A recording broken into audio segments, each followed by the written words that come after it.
plagued with this problem? Do you have pain and stiffness that is making it difficult or even impossible to move the shoulder?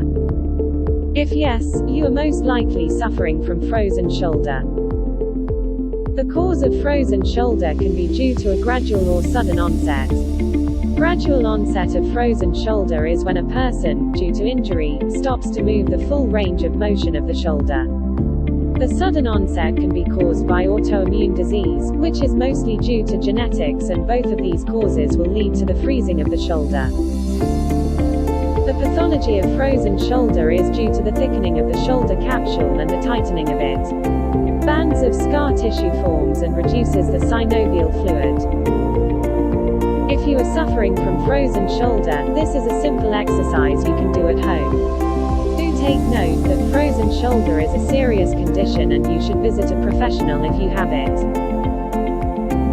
Our clinic treats frozen shoulder, and if you want to get help from our experienced physiotherapist, do drop by. Thank you and please subscribe.